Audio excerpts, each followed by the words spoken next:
Perjuangan Joko dari pengangguran menjadi guru dan pengusaha. Tahun 1980 kurang 1990 EN.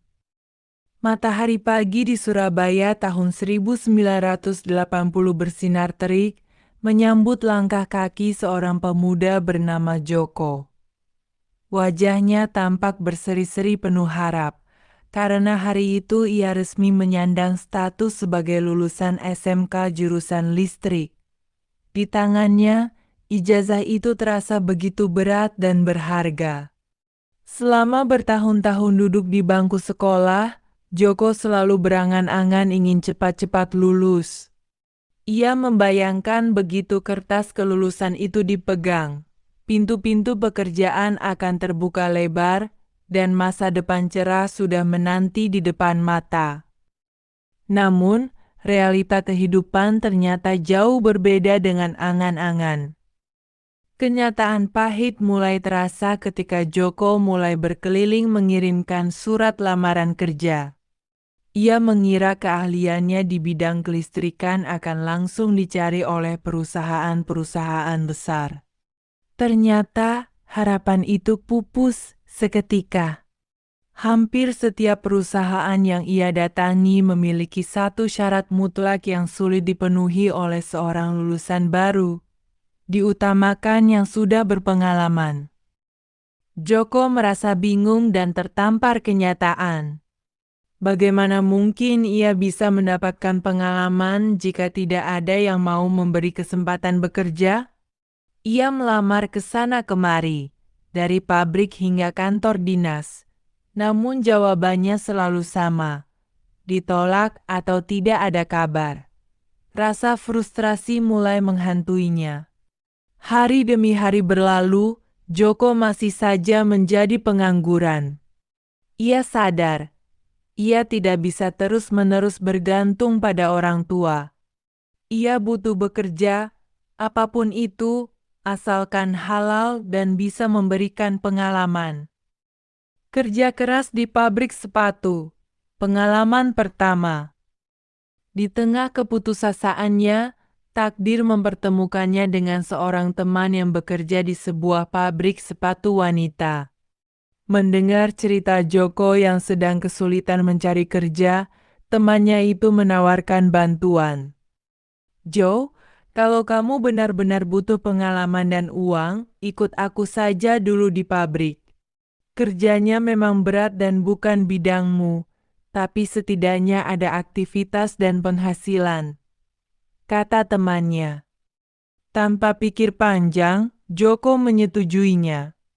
Baginya, bekerja di bidang apa saja tidak masalah asalkan bisa melatih mental dan mengisi waktu sambil menunggu kesempatan yang lebih baik. Akhirnya, Joko diterima bekerja sebagai asisten atau pembantu tukang sepatu. Hari pertama bekerja, Joko sudah bangun pagi-pagi sekali. Ia tidak diperbolehkan membuat sepatu langsung, melainkan bertugas memotong bahan dan membuat plagiat atau pola potongan sepatu. Pekerjaannya sederhana. Meniru atau menjiplak pola dari kulit asli, lalu mengguntingnya sesuai ukuran agar nantinya bisa dirakit menjadi sepatu yang utuh. Ia diajari cara menggunting kulit Oscar dengan presisi. Meskipun pekerjaan ini terlihat mudah dan jauh dari ilmu kelistrikan yang ia pelajari, Joko melakukannya dengan sungguh-sungguh dan patuh. Ia tekuni pekerjaan itu demi satu tujuan, mendapatkan pengalaman kerja. Pukul 12.00 siang, istirahat tiba. Makan siangnya hanya berupa nasi bungkus sederhana. Perut lapar membuat makanan apapun terasa sangat nikmat.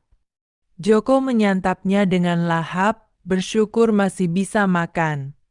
Sayangnya, pekerjaan di pabrik sepatu ini hanya bisa dijalani selama 1 minggu. Entah karena tidak cocok atau ada alasan lain, Joko akhirnya berhenti. Namun, setidaknya ia pernah merasakan bagaimana kerasnya dunia kerja. kembali ke dunia listrik di pasar atom. Belum sempat Joko mengeluh, takdir baik kembali datang. Kali ini ia bertemu dengan seorang kakak kelas sewaktu sekolah. "Jo, kamu sudah dapat kerjaan belum?" tanya kakak kelasnya yang kerap disapa Mas Toh. "Belum, Mas. Masih cari-cari," jawab Joko rendah hati. "Kamu mau kerja instalasi listrik enggak? Di sana lagi butuh orang." "Bisa enggak?" "Bisa, Mas. Pasti bisa," jawab Joko bersemangat. Ini adalah kesempatan emas. Akhirnya ia bisa bekerja sesuai dengan jurusan yang ia tekuni.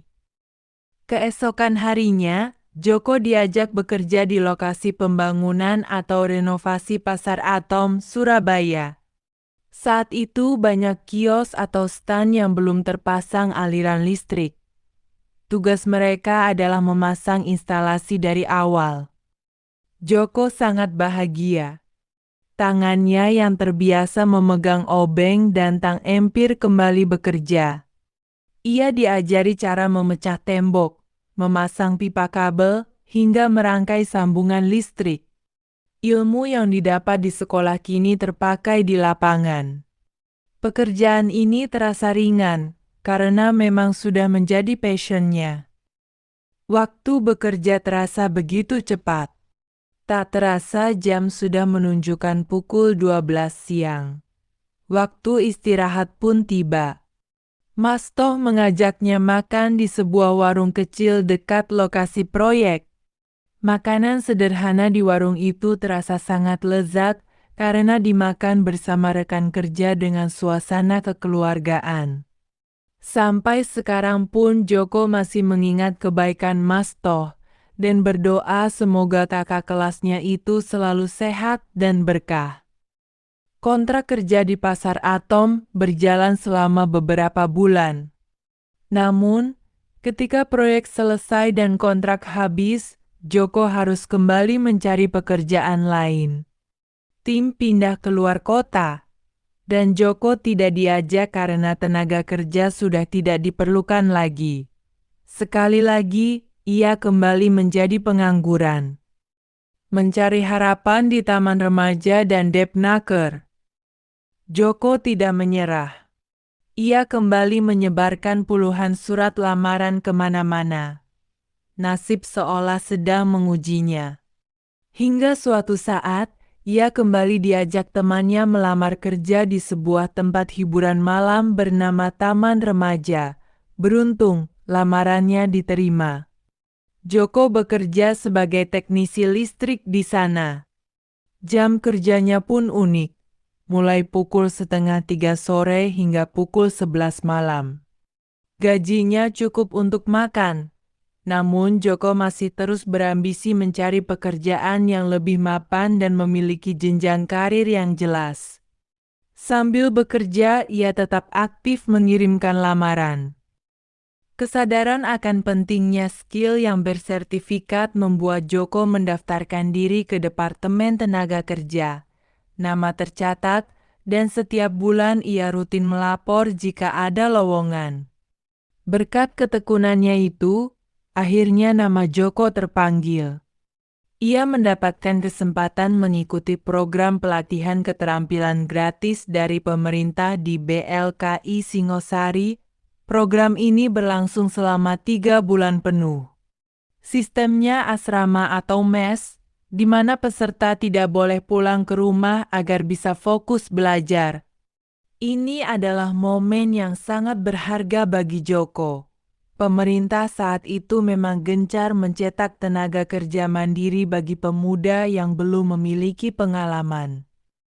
Di Singosari, Joko masuk ke jurusan spesifik yaitu instalasi power generator dan gulung dinamo. Bukan hanya instalasi listrik bangunan, tapi ia diajari cara memperbaiki dan menggulung ulang dinamo berbagai jenis. Pelatihan ini sangat intensif dan fokus. Saat itu, peserta yang diterima berasal dari seluruh Jawa Timur, berjumlah sekitar 125 orang dalam satu angkatan. Mereka dibagi ke berbagai jurusan: las, bubut, otomotif sepeda motor, hingga laskar bid. Yang membuat Joko kagum, lulusan jurusan las dan otomotif bahkan dibekali satu set lengkap peralatan kerja agar mereka bisa langsung mandiri membuka usaha setelah lulus. Sayangnya untuk jurusan gulung dinamo, alatnya dinilai terlalu mahal sehingga tidak dibagikan. Namun ilmu yang didapatkan jauh lebih berharga daripada alat itu sendiri.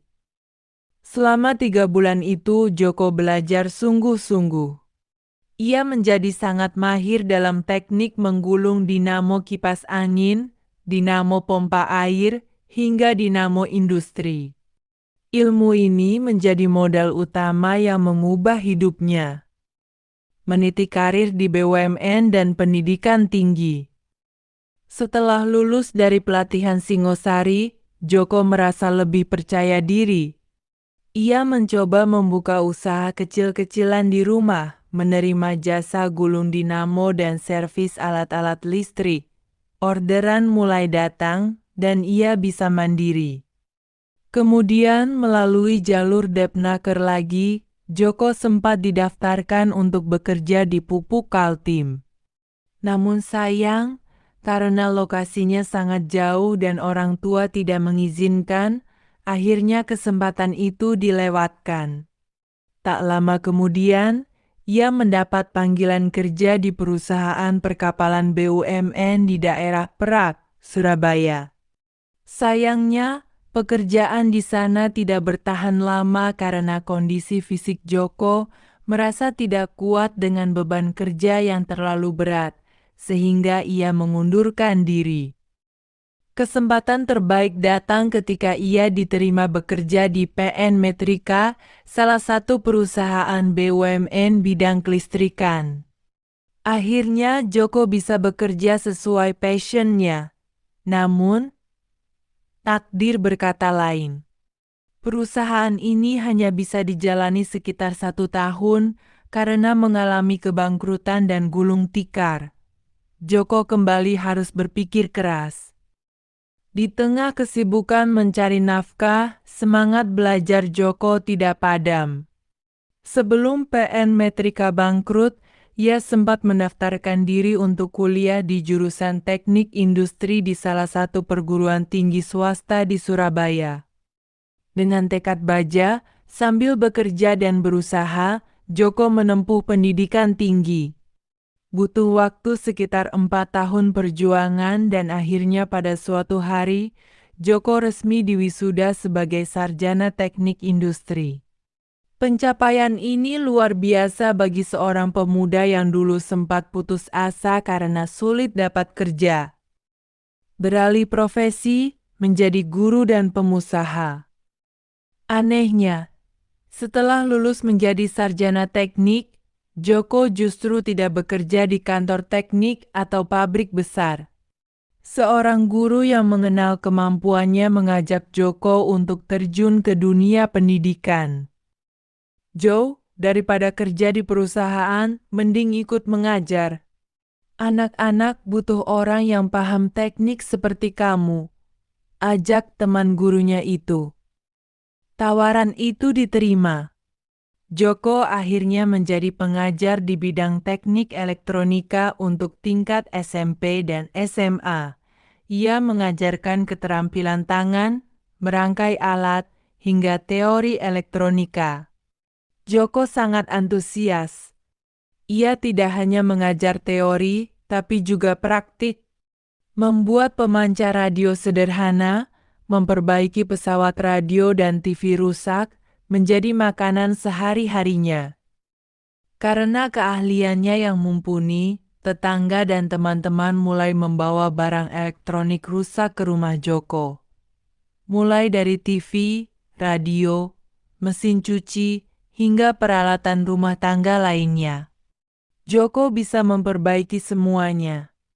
Akhirnya, kegiatan sampingan ini berkembang menjadi sebuah usaha jasa reparasi elektronik yang mapan. Usahanya semakin besar, orderan menumpuk. Joko tidak bekerja sendirian. Ia mulai mempekerjakan asisten, merekrut anak-anak lulusan SMK yang butuh pengalaman. Ada sekitar 3 hingga 4 orang yang selalu membantunya setiap hari. Selain meraup keuntungan, Joko juga turut membantu perekonomian orang lain dengan memberi mereka upah. Orang bilang, orang teknik itu serba bisa. Benar saja, tidak hanya elektronik, Joko juga merambah ke bidang otomotif. Servis sepeda motor, mobil, hingga perbaikan aki, semuanya bisa ditangani. Bengkelnya yang tidak berada di pinggir jalan raya besar ini tetap ramai didatangi pelanggan karena reputasi kerjanya yang rapi dan jujur. Membangun keluarga bahagia. Di sela-sela kesibukan mengajar dan mengurus usaha, kehidupan pribadi Joko juga semakin indah. Pada tahun 1985, Joko mempersunting seorang wanita yang juga berprofesi sebagai guru. Mereka memiliki visi dan misi yang sama, seirama dalam segala hal. Pernikahan mereka sangat bahagia. 2 tahun kemudian, tepatnya tahun 1987, Tuhan mengkaruniai mereka seorang putri cantik yang diberi nama Rizka Astroida. Kehadiran buah hati membuat rumah kecil mereka semakin hangat dan penuh tawa. Joko merasa sangat bangga dan bersyukur. Meskipun awalnya sulit dan berjuang dari bawah, kini kebutuhan keluarga tercukupi dengan layak. Hasil menabung bertahun-tahun akhirnya membuahkan hasil. Joko dan istri mampu membeli sebuah rumah kecil yang sederhana, sedikit agak jauh dari tempat tinggal mertua. Itu adalah rumah hasil keringat sendiri, dibeli tanpa beban hutang yang memberatkan. Hingga kini, kehidupan Joko terus berjalan stabil. Ia tetap mengajar sebagai pendidik, dan istrinya juga tetap aktif mengajar. Mereka saling bahu-membahu, saling membantu menopang ekonomi keluarga. Perjalanan hidup Joko dari tahun 1980 yang penuh keraguan menjadi bukti nyata bahwa kerja keras, ketekunan, dan kemauan untuk belajar hal baru akan membuahkan hasil manis. Dari seorang pemuda yang bingung mencari kerja, kini ia telah menjadi seorang bapak keluarga yang sukses, seorang guru yang dihormati, dan pengusaha yang mandiri.